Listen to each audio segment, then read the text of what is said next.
Après les routes glaciales du rallye de Suède, on se retrouve pour les routes chaudes et terreuses du rallye du Mexique.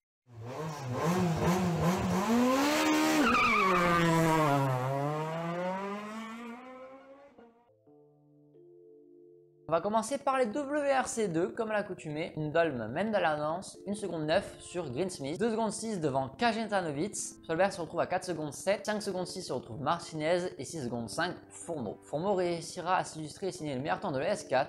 Mais au général, c'est bien Lindholm qui est en tête. Il mène 3 secondes 3 d'avance sur Greensmith, 6 secondes 6 devant Fourneau. Solberg effectuera le temps scratch de la spéciale numéro 5. Malgré cela, Lindholm est toujours en tête devant Greensmith. Mais Fourneau se rapproche à 4 secondes 9. Mais Lindholm perdra la tête de la course au profit de Greensmith et Fourneau grimpera deuxième. Solberg, victime d'une crevaison dans la spéciale numéro 8, perdra plus de 2 minutes et tout espoir de bien figurer. Énervé, Solberg fera le 3e meilleur temps de la spéciale suivante parmi les WRC. La spéciale qui intère un peu meuble et peut-être qui a favorisé les WRC 2 et issu du balayage verra également Gus Greensmith et Adrien Fourneau battre la Ford Puma de Hot Tanak. Le vendredi se conclut par une super spéciale de nouveau parce que nous avons donc Gus Greensmith en tête, 8 secondes 5 devant Fourneau et 26 secondes 6 devant Lindholm. Samedi, les spéciales commencent mal et sont annulées par la statut de WRC. Ils reprendront que à la spéciale numéro 16. Le WRC2 manqueront la spéciale numéro 11, 12, 13, 14 et 15 et reprendront la spéciale numéro 16. Ça commence mal déjà pour Adrien Fourneau qui est victime d'une pénalité parce qu'il a pointé en retard au CH. Il prendra 10 secondes de pénalité et que Greensmith se retrouve déjà avec 17 secondes 7 d'avance sur lui. Dans la super spéciale, Fourneau fera un 2 roues et sera à la limite de se renverser sur le toit.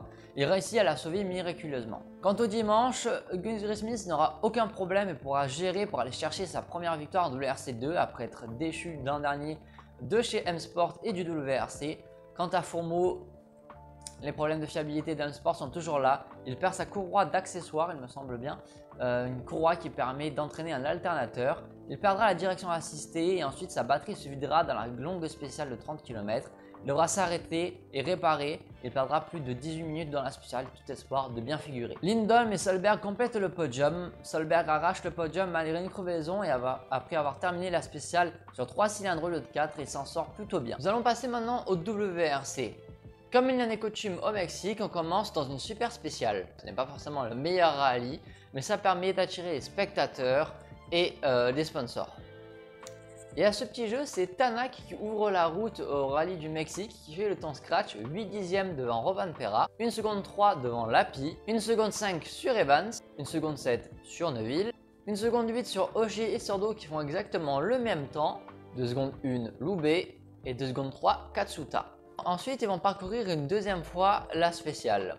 Au bout donc de ces deux chronos du jour, nous avons Tanak qui est en tête, 1 seconde 7 d'avance sur Lappi. Alors pour l'instant, l'avancée est très maigre, mais pour l'instant, nous n'avons pas attaqué les grosses routes du Mexique. Nous sommes le vendredi et les premières vraies spéciales du rallye du Mexique arrivent. Et c'est déjà un cauchemar pour M-Sport, car ils perdent leurs 3 voitures d'entrée. Tanak, leader du rallye actuellement, et leader du championnat, aura un problème de turbo et devra s'arrêter en pleine spéciale. Il réussira à repartir, mais il aura perdu plus de 7 minutes dans la spéciale. Au final, il finira toute la boucle sans turbo et il perdra plus de 12 minutes au général et tout espoir de bien figurer. L'autre M-Sport de Loubet tape une pierre dans une corde et arrache sa roue. Il n'a pas sorti la grosse attaque, pourtant il a juste pris une corde un peu trop profondément, c'est dommage pour lui. Et la troisième Ford Puma engagée par Sergi Redis est victime d'un problème mécanique également, elle devra s'arrêter et abandonner. Et c'est Esa-Pekka Lappi sur Hyundai qui en profite pour faire le temps scratch de cette épreuve et prendre la tête du rallye. Devant Sébastien Ogier, 7 secondes 3 d'avance et Dani Sordo qui retrouve des couleurs après un rallye du Monte Carlo assez difficile. La bataille sera assez forte entre Sébastien Ogier et Lappi sur les spéciales suivantes, ils se reprennent à coup de dixième sur la route, tout comme Dani Sordo et Elfyn Evans pour la 3e place. L'écart entre les deux hommes est de 6 dixièmes pour la 3e place. Pour ses 30 ans, Katsuta sort de la route dans la spéciale numéro 5. 2 spéciales plus tard, Sébastien Ogier revient au contact de Lappi. Les deux hommes sont séparés par 3 dixièmes seulement. Et la bataille pour la 3e place prend une mauvaise tournure pour Dani Sordo qui sera un peu large de la route, tape un talus et il y aura une crevaison jusqu'à la fin de la spéciale et perdra tout espoir de bien figurer. Evans du coup passe 3ème avec 15 secondes d'avance sur Neuville, une petite marge à gérer, mais il va falloir quand même rouler vite. Lappi reprendra un peu d'air dans la spéciale suivante et infligera 3 secondes à Sébastien Ogier. Du coup, Lapi passe en tête avec 3 secondes 4 d'avance sur Ogier. Il réussit à recommencer son avance jusqu'à 5 secondes 3 au vendredi soir. Evans, 3ème, est sous pression maintenant de Neuville qui est revenu à 9 secondes de lui. Rovanperä, 5ème, fait un rallye assez anonyme pour l'instant et limite les dégâts au championnat. Maintenant, on va passer au samedi et héros le vendredi, 0 le samedi pour Osapekka Lapi. Malheureusement, le pilote sort dès la première spéciale. Il tape et perd l'arrière de sa Hyundai et part en tête à queue dans un poteau qu'il découpera en deux. Le poteau cédera et tombera en plein milieu de la spéciale donc sera neutralisée. C'est la dernière WRC à passer, donc toutes les WRC ont pu passer. Malheureusement, le reste des concurrents, tels que les WRC2, auront des temps forfaitaires. Une sortie de route de ce genre rappelle la sortie de François Duval au Monte Carlo en 2005. Le classement se retrouve chamboulé et nous retrouvons du coup Ogier en tête avec 26 secondes 6 d'avance sur Evans, ce qui lui offre une marge assez grande sur les routes du Mexique. Evans est donc maintenant deuxième, Neuville est à 10 secondes 9 d'Evans, toujours en train de chasser cette deuxième place. 4ème Rovanperä et 5ème Dani Sordo sont les seules dernières WRC restantes dans le haut du classement. La spéciale numéro 15 est annulée suite à la sortie de Osapekka Lapi. La spéciale numéro 15 correspond à la spéciale numéro 11.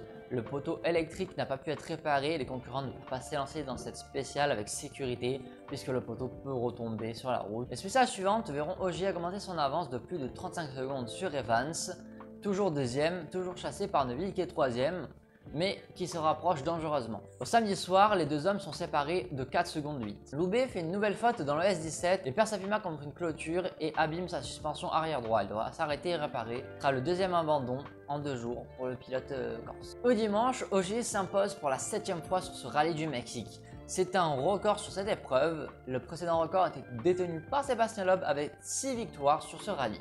Il aura fallu attendre les derniers mètres du rallye du Mexique pour savoir qui finira deuxième entre Neuville et Elfyn Evans.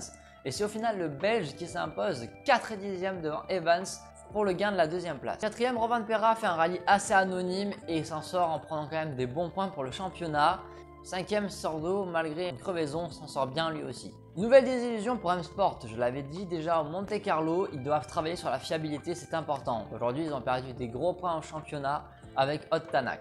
Loubet est venu prendre de l'expérience de Crash plus tard, j'espère qu'il a réussi à en prendre parce que malheureusement il n'a pas pu forcément beaucoup rouler. J'espère que ça sera mieux pour le prochain rallye qui est en Croatie pour lui.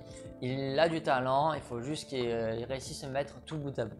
12 meilleurs temps sur 22 possibles pour Hyundai. Nul doute, Hyundai a bien rectifié le tir du Monte Carlo. Toujours pas de victoire à ajouter à leur palmarès en 2023, mais ça ne saurait tarder. 6 meilleurs temps pour Toyota et 4 points de sport. Cette année, les voitures ont l'air assez équilibrées. Chaque pilote peut jouer la victoire, que ce soit pour le rallye ou pour le championnat. Car Ogier, avec 2 rallyes, passe en tête du championnat avec 56 points. 3 points d'avance sur Neuville, 4 devant Rovanperä, 9 points devant Tanak et 12 points sur Evans. Autrement dit, 5 pilotes qui peuvent se battre pour le titre de champion du monde de rallye. Malgré la pluie de meilleurs temps de Hyundai, c'est Toyota qui est en tête au constructeur. Avec 127 points, ils ont déjà 27 points d'avance sur Hyundai. Ils peuvent refaire leur retard, mais c'est déjà un petit coussin. Par contre, 3ème M-Sport avec seulement 73 points est déjà largué au constructeur. Et je mets un carton rouge à l'organisation. Les super spéciales, oui, ça aide à attirer des spectateurs, ça aide à attirer des sponsors, à faire des choses en ville. Mais honnêtement, il y a eu trop de super spéciales sur ce rallye du Mexique. C'est pas le rallye même et avec tous les spéciales qui ont été abandonnés, c'est dommage, extrêmement dommage. Ça peut perdre du temps bêtement, on l'a bien vu comme Adrien Fourmeau qui a failli se renverser. J'espère que cette vidéo vous aura plu. D'autres vidéos autres que des débriefs sont en préparation. N'oubliez pas de vous abonner pour ne rien manquer. Pour le prochain débrief, on se retrouvera au rallye du Croatie le 20 avril. A bientôt les pilotes!